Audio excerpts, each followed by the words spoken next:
So now we reach the last of our sessions, but by no means the least, the growth of BNPL into B2B. So I'd like to welcome on stage Nitin Chugh of State Bank of India,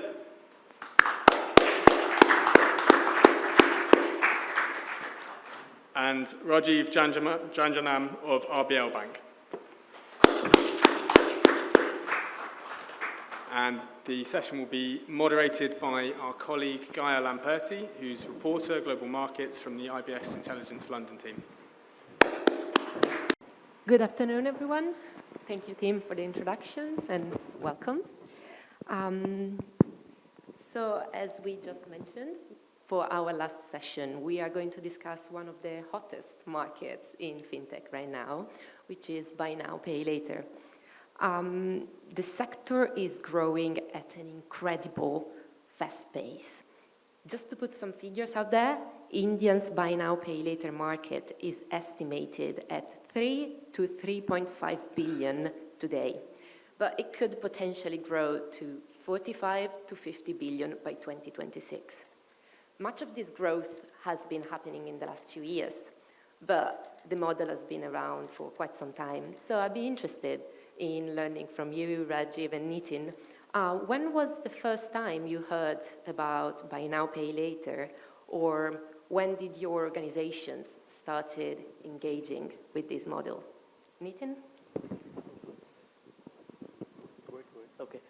So it was, we've heard this buy now, pay later in various forms for years now. In fact, decades. And there are obviously articles out there that says that it was available even in the 1800s. But it so happens that in the last 4 or 5 years, we've seen this grow tremendously. In a way, it becomes so fashionable that you have a BNPL limit, especially with the youngsters or the millennials, and the adoption is also picked up with the Gen Zs.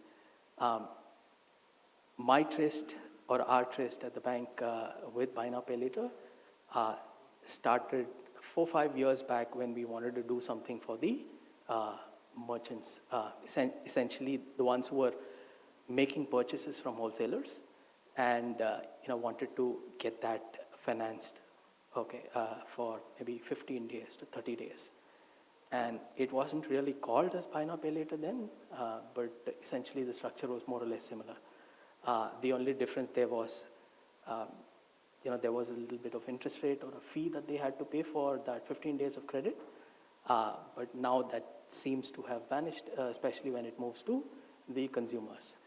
And over the years, we've observed that, this is a product, though, the way I see it is something that has built itself on the way credit card works, but a little more from the acceptability and, wider presence. It's available for a lot more people than, let's say, credit card could penetrate. So that's where we heard about it. We've been doing some bit of experimentation around it, but I think there's a lot more to do on this. Absolutely. And Nitin? I think the fashionable name probably came on the scene maybe 3 years ago. So that's when BNPL as a new acronym for the category of lending has come up, and that's when we heard about it, of course. And the concept is not very new. The concept is old, but I think it does require a new way of delivering the same service every now and then. So it's good that we are calling it very clearly buy now, pay later and not anything else, because it clarifies things even for the end user. Fantastic. Well, thank you. Fast forward to now, not only this payment method has been highly adopted in the B2C sphere, but it also increasingly becoming popular in B2B contexts. So what, according to you, Nitin, are some of the key trends behind this growth in the B2B segment? See, the trends are a little early right now, so it's difficult to hard code them and say that these are the trends which will, keep taking shape over the future. But yeah, these are early days for B2B BNPL, and most of us have been surrounded with the consumer side of BNPL dialogue. But I think what's really driving this is the fact that from a technology point of view, it's not very different. The algorithms that you can use for B2B, BNPL are probably different, but the underlying technology is the same. So the tech is available, so I don't see a reason why that use case would not have come. That's from the tech point of view. Two, I think we have a lot of very good quality, high quality fintechs who have taken this forward, right? So there are people who are going to be able to provide this. So there are providers. From a consumer's point of view, which is the third category, I think there was always a demand. And this was a demand which was served in the traditional manner through either factoring or invoice discounting or trade credit or whichever way we want to call it. But there has been just an enormous amount of friction, and payment cycles have been, to whatever extent. I think it's reasonably acceptable that these payments come over 60 days to 90 days for the suppliers. So there has always been this demand. And even though we have been in a period of excess liquidity for the last 2.5 years post-COVID, it doesn't necessarily mean that the suppliers start getting access to that liquidity all the time. So it is in their interest to manage their cash flows in a manner that they get those payments upfront through a BNPL proposition. Part of this, I think, was also tried, people tried to solve this through the commercial cards in the past.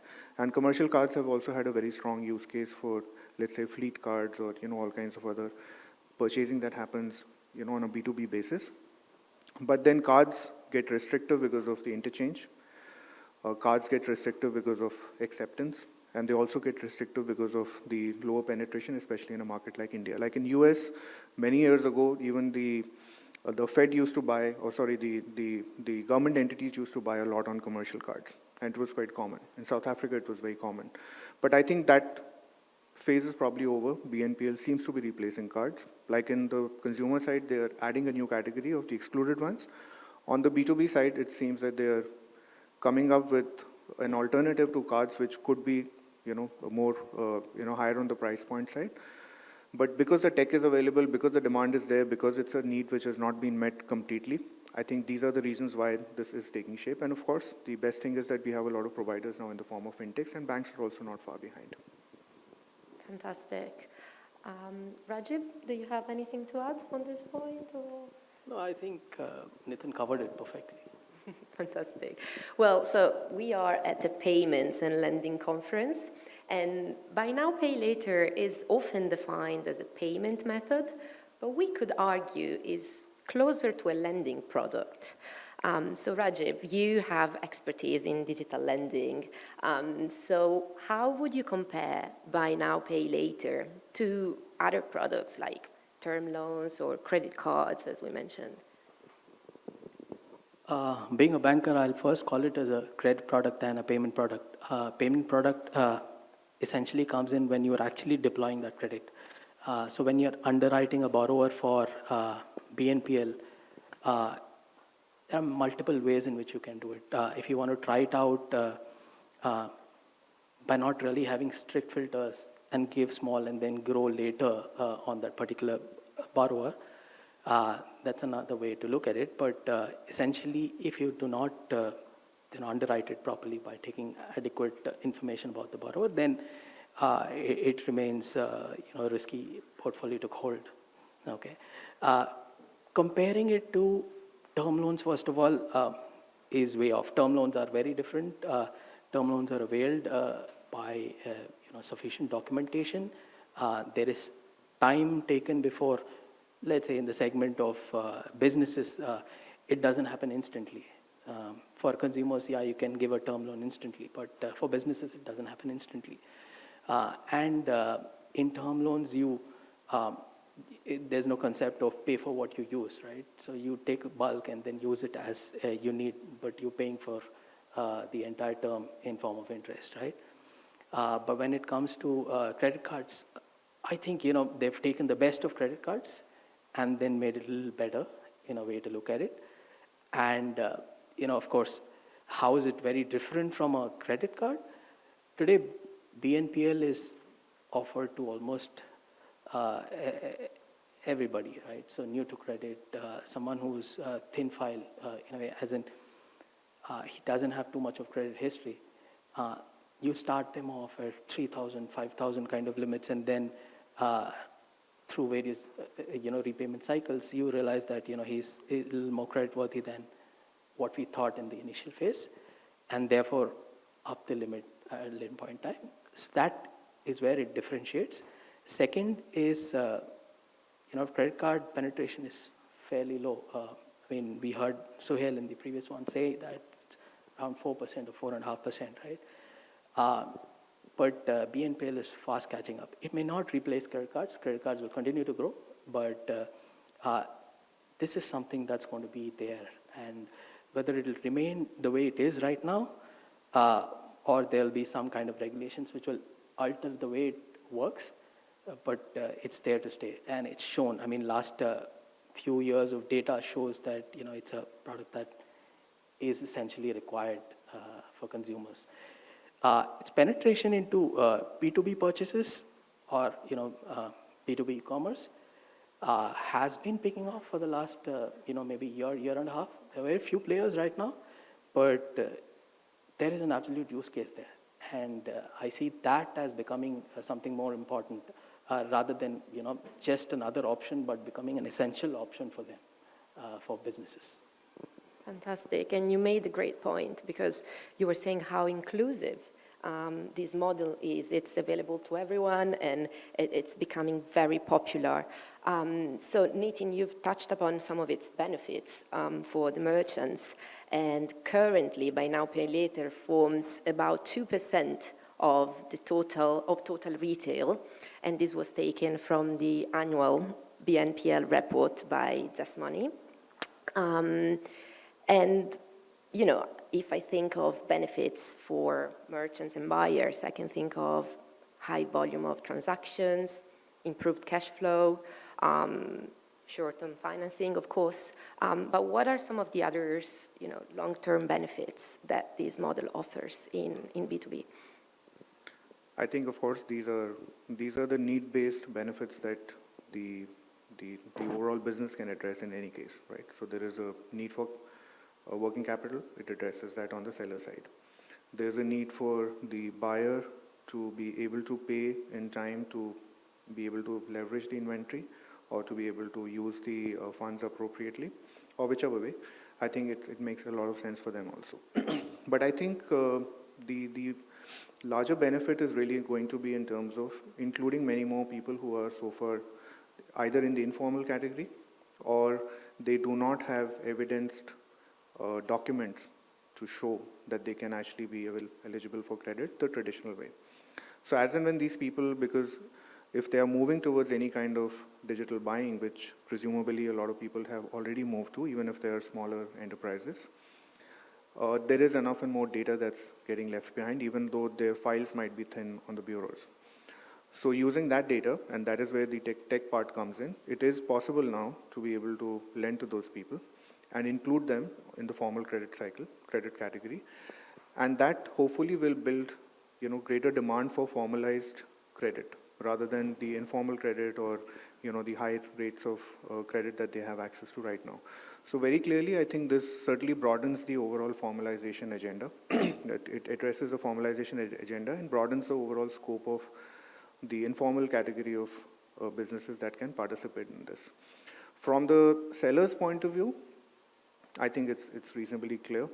However, they also need to undertake changes in the way that they manage their buyers today. So today, even that process of selling to the buyers, let's say it's a large manufacturer, goes through a distributor, goes through an aggregate retailer, and then to the final retailer.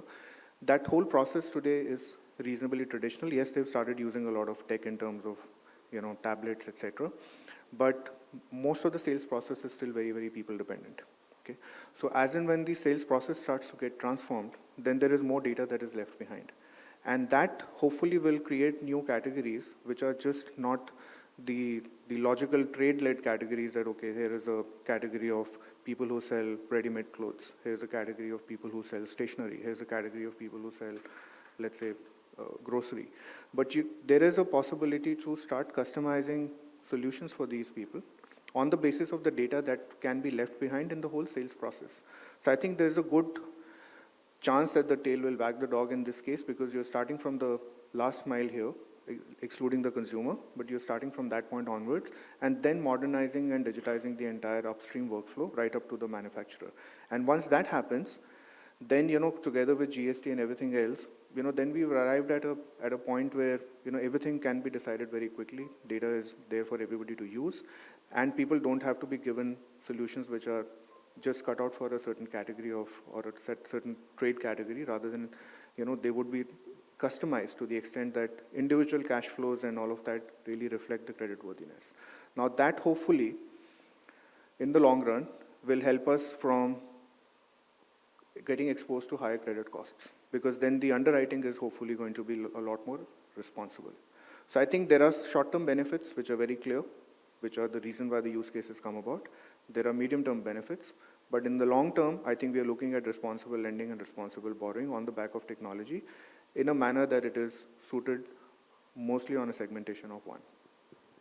Good observation. Totally agree. Hopefully. I mean, this is something that we expect may happen, but logically, this is how most of the other categories have evolved over time. Clearly. And on this point, we've highlighted some of the benefits, some of the expectations for the future, and as we're discussing the growth, the incredible growth of this market, how can providers remain competitive in such an exponentially increasing ecosystem? By providers, you mean the lenders? Buy now, pay later providers. Okay, so I'll cover it in two parts. By providers, the way I see it is sometime very soon, and there will be a period when all of this will get reviewed and probably already started, is how is this credit being deployed, and how is borrower selection, or what we call as customer selection, happening. Regulatory arbitrage is something that's been, as we covered earlier, that is exploited in the beginning, and then when the volumes start peaking, then regulator comes in and then formalizes the approach, right? So that's going to happen, and in a way, if you look at it, the way you keep going ahead and doing what you're doing right now is to build and put structures around it. That starts right from the fact that you have a proper KYC process. You have a good credit model that's evolved over a period of time. You've chosen customers, by looking at who have fared well in your pilots in the earlier phase, and then, making this available for larger ticket sizes and so on. From a merchant standpoint or a seller standpoint, it's essentially removing the credit, informal credit that he used to give to, let's say, a retailer or a smaller merchant who's buying from him, to a more formalized approach. And, in a way, it makes it much easier for him to increase order values that are happening on his platform. So over a period of time, this will require players to adjust to it, even the, buyers, in a way, because it becomes really a need for them. Once they start using these BNPLs for their purchases, then it's something that is of a habit forming in nature. We've seen that happen with consumers. When I recently picked off my bank statement, I noticed that it's now 12 to 13 pages for 2 months put together, which earlier was maybe one side or a two side, because I've been using UPI for payments, right? And right from 80 rupees, 200 rupees to 300 rupees. In a way, this is something that will be picked off in a similar fashion, and I see BNPL therefore becoming more of a need to the customer segments that they're focusing on. The providers therefore need to focus on their requirements and then move it forward from there. Absolutely. And we've been mentioning a couple of times a regulatory framework, or better said, a lacking regulatory framework. So yes, let's maybe discuss the risks associated with buy now, pay later practices, both in terms of like default risks and fraud as well, because we discussed how accessible and how seamless the experience is. So the need for better KYC, the need for a better framework to prevent risks. Both of you, whoever would like to start. Oh, sorry, I didn't quite get the... So maybe what are some of the risks? What are the risks? All right, okay. Yes. No, I think it just, there's usually a lot of exuberance when a new category opens up. So that is the first risk, which is completely human nature and nothing to do with, the product category or the consumers.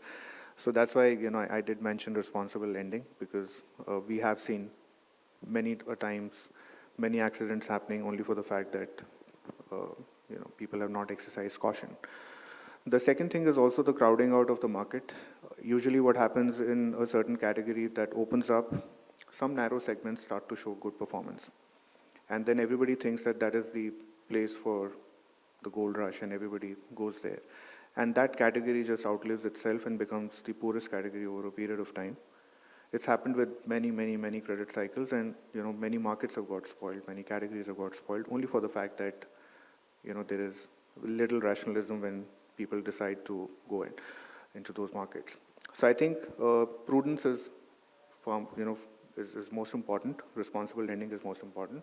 The second thing is that because it's all going to be data and tech led, it is obviously open to all other kinds of security, IT security risks, cyber risks, like any other business which depends on digital technologies. Now, if it is going to be a full downstream sort of a workflow that we end up with, the risks are going to be manifold at many places, because then the risk is not contained only at the user level. It's not contained only at the buyer level. If anything can be a risk. Even, the Wi-Fi camera in the store can be a point of compromise, if somebody has to really play foul. So I think a very strong framework around cyber risk is equally important. The third, of course, is the regulatory side of things is evolving. We have seen change in the legislation, we've seen change in the regulation, both more recently. It is meant to include more people and broaden the whole market and the framework and the acceptability for a new category. However, there are always some bad actors who will find some loopholes here and there, and they will misuse the arbitrage that they might get out of regulation, and that is something that has to be watched out for. So I think the board becomes a very important stakeholder in this whole thing, the board for all these entities who are going to be entering this. And like the way we've seen in a category like consumer loans, several fake apps and several fake, those kind of loans which were given out and all kinds of malpractices, and then RBI had to step in finally. Those have to be avoided upfront.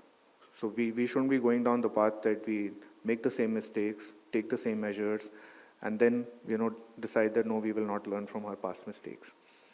And yes, I think as data starts to show and mature, and we can decide on the maturity life cycle, whether the data needs to mature over a 1-year period or a 5-year period, but there are going to be some very good quality early learnings. Those have to be put back into the practice, so that we don't, we at least keep refining those models, whether they're based on algorithms or they're based on any kind of a risk management framework. So I think sum total of all this is actually around risk management. So within that risk management, everything will come, including reputation risk. Thank you, Nitin. Rajiv, so how regulation would mitigate some of these risks we have highlighted? So we did, talk about regulatory risk that is going to be carried by some of these players. One of them obviously is going to be how well are you completing your KYC, right? That aside, what we keep hearing, and probably may be true as well, that these lines are essentially not reported to the credit, CICs, or what you call as, Credit Information Bureau. So if that doesn't happen, and in the earlier panel, I remember one of the participants asking what happens if, you over leverage a borrower because of the freedom that you give to him or the convenience that you give to him. Loan stacking is a very much possibility. Today, this particular product is being offered to all and sundry, and someone who's not borrowed before, it's fine until the time then he doesn't over leverage himself, right? But beyond a point, that's a big risk. So default risk continues to exist, and it'll fall back even on the sellers in a way for cancellation of orders or of not getting payments for the merchants purchases made on them. But ultimately, what matters is how this product evolves over a period of time. Today, it's offered as a mode of convenience, right? There is no two-factor authentication in some of the products that I see, right? And probably that's one of the pitch that you don't have to enter your card number and CVV and OTP and all that stuff. You can just check out fast and move ahead. That also may fall back as the main reason for the risk. Nitin highlighted the cybersecurity risk around it, right? All these put together, you may come to a point where you have to decide how to regulate it without killing the product in itself. Because very clearly, the adoption rates show that it's something that is going to be there in some form or the other, right? And probably as much as possible the way it is right now with proper regulations.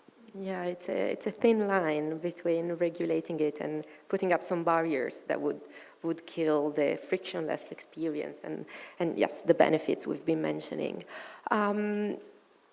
Well, to conclude, before we pass on to the audience for some questions, let's look forward. Where is the market headed? We mentioned regulation. What else? For both. So this is going to stay, and as I see, maybe 3 times, 4 times, and some of the predictions, I don't know how they calculate it, but how to arrive at that number of 50 billion or whatever, but it's going to stay. And I see this become so easy. Yesterday my 6-year-old daughter was, asking me, "Hey, Dad, what are you doing?" And I was just going through these list of questions and, preparing for it, right? So she asked me, "Hey, what is BNPL?" And I explained to her saying that, you want a chocolate in the evening, right? So I'll give you the chocolate now, but you have to finish your homework 1, homework 2, and homework 3.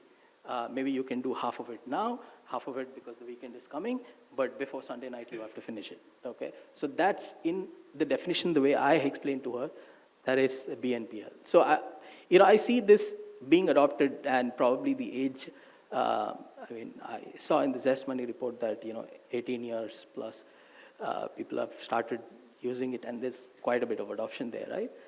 Maybe sometime, you'll see the adoption going into, when the regulatory framework allows even below that. So it's there to stay. And especially it's going to pick off in the B2B segment. Right now the penetration is very low. There are very few players actually offering it. But starting small in the kirana or someone who's doing electronic retail, it's essential for them. Nobody gives them credit. So credit in the ticket sizes of limit sizes of 3 lakh or 4 lakh. There isn't anyone addressing them right now. Absolutely. Fantastic. Thank you. Nitin, anything to add? Or shall we? I just think we should be patient with this category. Yes, it's exploding, but like with many other businesses, take the example of cards, it's taken 15 to 20 years to mature, even with the under-penetration that we have in India. So we are bound to encounter some minor accidents, but the major ones can be avoided if we put the right things in place and let the category evolve naturally rather than forcing it to evolve in a manner that leads to a situation where then people have to pull back and then we abandon that category altogether and think that, yeah, it was an experiment but didn't work for anybody. Because we will again go back to the same problem of many more people who will get left out. This is a good chance to include people. Yes. Yeah. 100%. Well, thank you both for your insights. Is anybody in the audience coming up with any questions? This is your moment. Okay, there's a gentleman there. Please. Thank you. Hello. My question is with respect to the difference between traditional supply chain finance product like a factoring and dealer finance with buy now, pay later in B2B segment. Okay. So today, when you're doing, factoring or reverse factoring or supply chain finance, there's a component of, discount that is passed on in form of interest rate to the, end borrower. If he pays upfront, he gets a cash discount, right? And that is replaced by, credit at this point in time. There are segments, and which is what is being addressed right now, where this is not available for the smaller or what you call as micro customer segment, right? I was having a conversation with someone recently on a product that they are offering where, kirana stores, buy from wholesale, and for them to avail of a credit, which is really non-existent. We did talk about commercial cards, which currently is not available to them anyway, right? For them to avail a 14-day or a 30-day credit, supply chain finance or factoring or reverse factoring doesn't exist. They don't understand this concept. What they understand is that today you buy a supply of 5,000 rupees or 10,000 rupees so that you can retail it out at your shop and pay it back at the end of the month, which is actually the time when you probably will need the next supply. Okay, that's what they understand. So this product caters to them. And when you move up the ticket sizes, I think we need patience in terms of how do you underwrite them for this product. At this point in time, at a higher ticket sizes for B2B, BNPL, there is no model really that is perfected. Thank you. For sake of my clarity, I just wanted to elaborate this question. In certain market, especially American market, there is a concept called Tier 2 dealer financing. You can say distributor finance. There is a concept of Tier 2 vendor finance. Probably it's happening into India only in automobile sector. So can I presume that this buy now, pay later for B2B is basically filling the gap of Tier 2 dealer finance and Tier 2 vendor finance? Possibly. I mean, you rightly pointed this out. Possibly it is. It is. Because today, even in these Tier 2, the smaller segments that you're talking about, not everyone who's buying off the distributors or aggregators of retailers getting that credit. Some of them need to pay upfront to avail of the supply, right?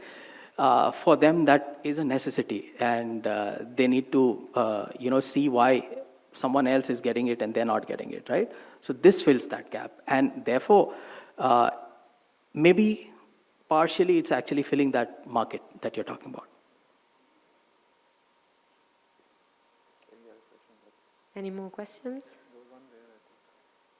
One in the back? Yeah, somebody raised. Could you please raise your hand? Sure. Thank you.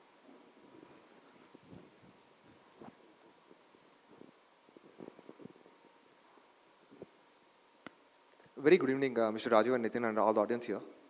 So I would like to draw a synergy between how the payment industry was and now, and with respect to how this industry is going forward. For example, the payment industry, when we talk about payment with merchants now, everyone talk about Paytm, Google Pay, etc. Whereas most of the bank has its own payments inside their banking application. But still, as a consumer market, in payment is dominated by private technology players. Similarly, now we see the buy now, pay later industries where the bank has enough capacity for the credit, whereas most of the lending in this segment is happening with the NBFCs. With a good underwriting, with efficient, responsible banking, as well as going forward with the competition in the technology and NBFC space, how a bank should position itself here at this juncture, how to take it forward? No, banks, it's all dependent on the customer segments, right? So if the banks are catering to those customer segments, it's logical for the banks to also take the same approach. Now, banks, of course, have their own apps. Banks already have a way of serving their customers, and on those apps, probably lending is offered by most banks. So this is, again, one of those other functionalities that banks can very well introduce in the same app. I don't think this requires banks to compete on a head-on basis with fintechs, because fintechs are doing that business and probably some other businesses as well. There would be very few only B2B, BNPL fintechs. Most of the fintechs would be in other product categories as well, which is much the same as any bank would be. So I don't think there is going to be any difference. It's just that the same technology has to be used, the same algorithms have to be built, the same ease of use has to be brought about, and therefore when the market is addressed by different players, there is consistency in the experience that the customer gets. That would be far more important, rather than where you place this, whether in the same app or outside. Logically, yes, in the same app. Thank you, sir. Anyone else? Okay, well, thank you so much. Thank you. Nitin Chugh, Deputy Managing Director and Head of Digital Banking at State Bank of India, and Rajiv Janjanam, Senior Vice President, Digital Retail, MSME, Working Capital and Digital Lending, RBL Bank. Thank you.